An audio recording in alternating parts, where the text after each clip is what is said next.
భారత్ వీక్షకులందరికీ శుభాకాంక్షలు, నమస్కారాలు. ఇటీవల తమిళం నుంచే కన్నడ భాష పుట్టింది అనే ఒక వాదం తమిళనాడులో బాగా ప్రాచుర్యంలోకి వచ్చింది అని ఇక్కడ హైదరాబాద్లో ఉన్న నేను వార్తల్లో ఎక్కడో చదివాను అన్నమాట. తమిళ భాషలోంచి కన్నడం పుట్టడం ఏమిటి? నాకు ఆశ్చర్యం కలిగింది. నిజమే కదా. ఈ తమిళ, కన్నడ, తెలుగు, మలయాళాలు 4 కూడా ద్రావిడ భాషలోని పేరు పొందాయి. వేటికవే స్వతంత్రంగా ఉండే భాషలు. కానీ ప్రాచీన ద్రావిడ భాష అంటే మూల ద్రావిడ భాష నుంచి ప్రోటో ద్రవిడియన్ లాంగ్వేజ్ అంటారు. దాని నుంచి ఈ 4 కూడా క్రమంగా విడిపోయాయి. మొట్టమొదట విడిపోయింది ఏది అంటే తమిళం. కాబట్టి వాళ్ళు ఆ ప్రాచీన హోదా కూడా సంతరించుకున్నారు, చాలా గొప్పగా వెలుగుతున్నారు. ఏమిటది? ఈ మూల ద్రావిడ భాష నుంచి విడిపోయిన భాషలు 3 రకాలుగా విడిపోయాయి. మధ్య ద్రావిడ, ఉత్తర ద్రావిడ, దక్షిణ ద్రావిడ. ఈ దక్షిణ ద్రావిడ భాషలే ఇప్పుడున్న ఈ 4 అన్నమాట. ముందు తమిళం విడిపోయింది, తర్వాత కన్నడం విడిపోయింది, 3వదిగా తెలుగు, 4వదిగా మలయాళం విడిపోయింది. ఈ 4టిని కూడా ద్రావిడ భాషలు అనే అంటారు. ముందు విడిపోయింది తమిళం కనుక దానికి శాసనాలు, సాహిత్యము కూడా ముందు ఏర్పడ్డాయి. కానీ తెలుగు భాష మాట్లాడే మనకు లేదా చదివే రాసుకునే మనకు ఉన్నటువంటి సాహిత్యం అంటే సంస్కృతం నుంచి మనం పురాణాలు, వేదాలు, ఉపనిషత్తులు అన్నీ ఇన్ని రకరకాలుగా ఉన్న సాహిత్యం అంతా అనువాదాలు చేసుకుని విశేషమైన సాహిత్యం మనకే ఉంది. మనతో పోలిస్తే మనంత సాహిత్యం తమిళం వాళ్ళకి లేదు, ఖచ్చితంగా చెప్పచ్చు. ఎక్కడ కొందరు రామాయణ, భారత, భాగవతాలు ఏమన్నా అనువదించారేమో. వాటిని మనం పెద్దగా తమిళ భాష నేర్చుకుని చదివే అవకాశం ఉండదు కనుక అందులో ఏమున్నాయో మనం చెప్పలేము. మనకి వాల్మీకే ప్రామాణికం కనుక, వాల్మీకి రాసిన రామాయణమే ప్రామాణికం కనుక వాల్మీకం అంటాం. కాబట్టి అంటే వాల్మీకి రాసిన రామాయణం అని చెప్పి అనువాదాలు ఎక్కువే, సాహిత్యము ఎక్కువే, కవిత్వము ఎక్కువే. ఆ తర్వాత ఛందస్సు కూడా విశేషం ఉన్నది. సంస్కృతం నుంచి తీసుకున్న ఛందస్సు మనం అలాగే జాగ్రత్తగా వాడుకుంటూ ఈనేటికి కూడా నిలుపుకుంటూ వస్తున్నాం.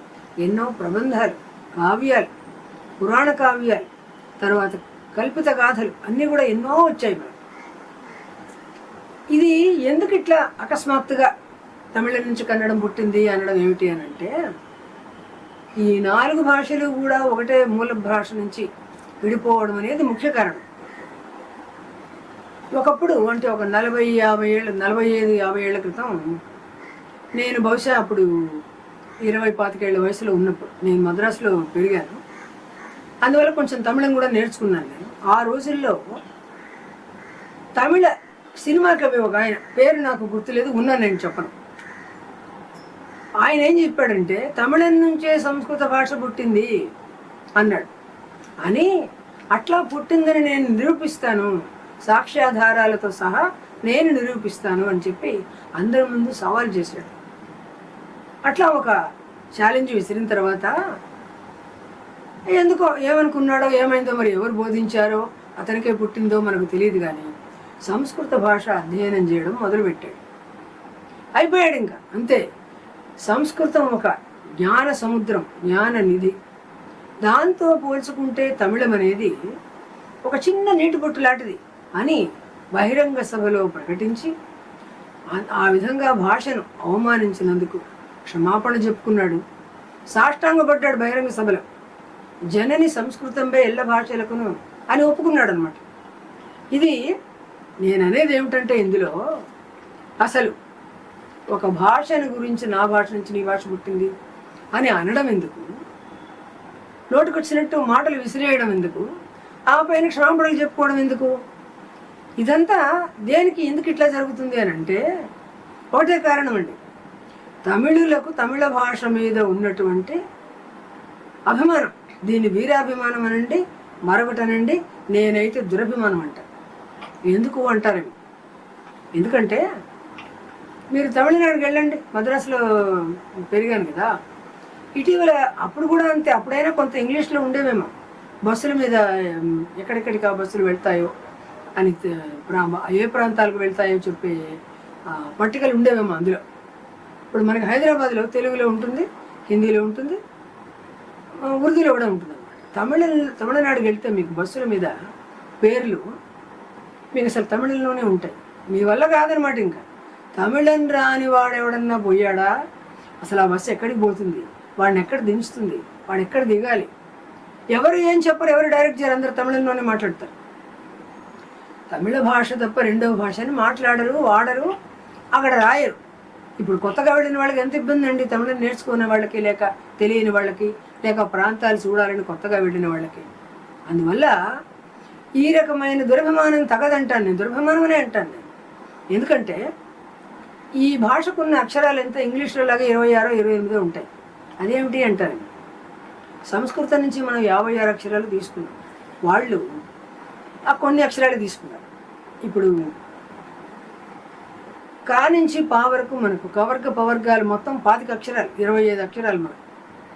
వాళ్ళు 10 అక్షరాలే. అదేమిటి అంటే కాంగ, చాన్య, టాన్న, తాన్న, పామ 10 మాత్రమే, మనకు 25 ఉన్నాయి. మధ్యలో ఉన్న 3 అక్షరాలు, 3 5 15 అక్షరాలు వాళ్ళు తీసుకోలేదు. మహాప్రాణాలు వాళ్ళు పలకరంటే ఒత్తులు పలకరు. సంస్కృతం నుంచి తీసుకోవడం వాళ్ళకి ఇష్టం ఉండదు. కానీ ఇటీవల కంబరామాయణం చదవడం తటస్థించింది. ఆసక్తి కొద్దీ చదివాను.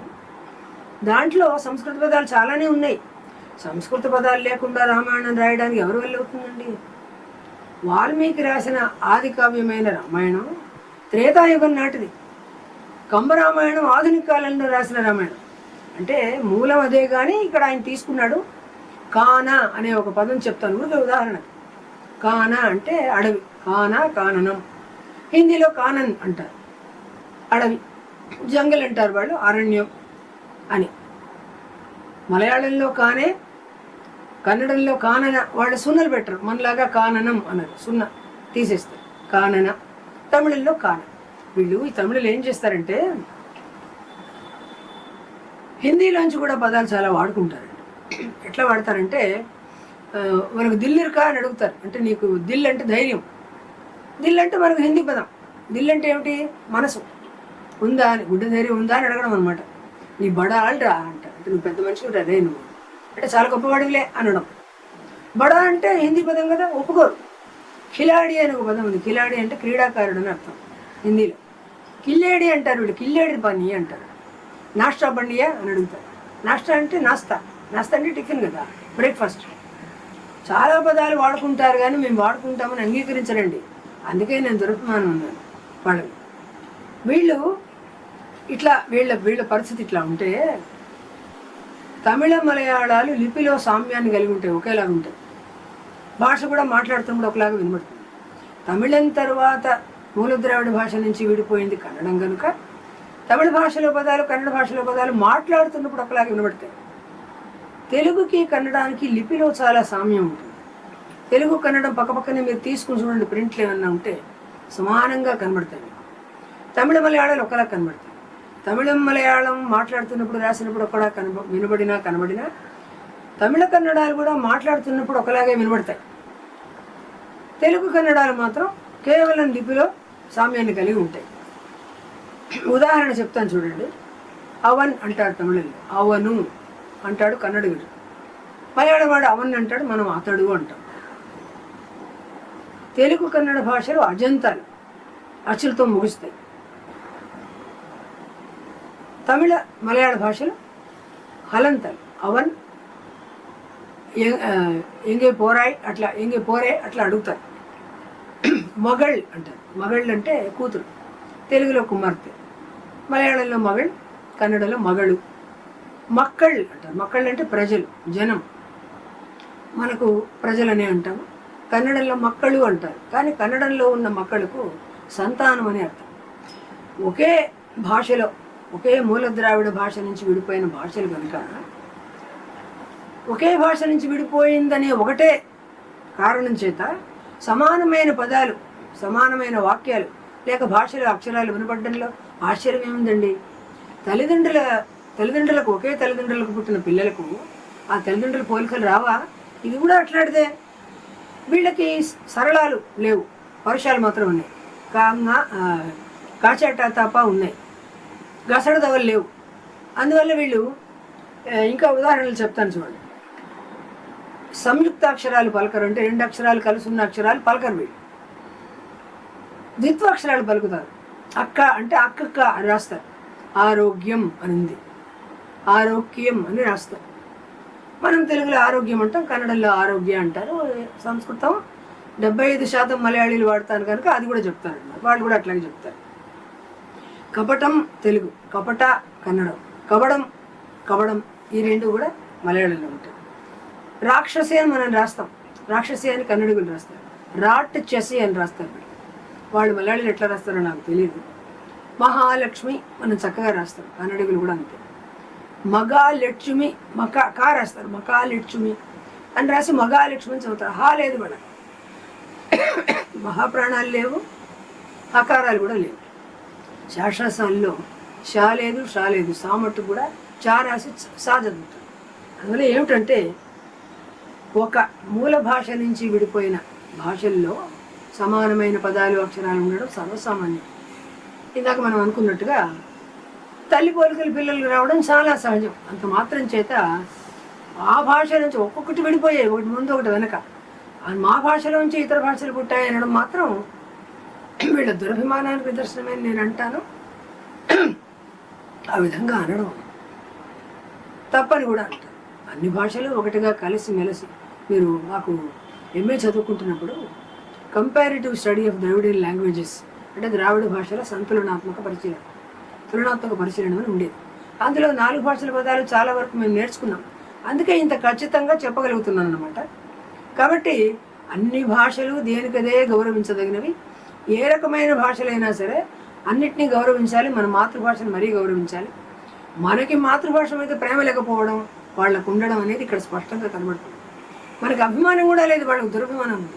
కనుక మన తెలుగు మీద మనకు అభిమానం కలగాలని ఈ విషయం ద్వారా నేను మరొకసారి అందరికీ విజ్ఞప్తి చేసుకుంటున్నాను. నమస్కారం.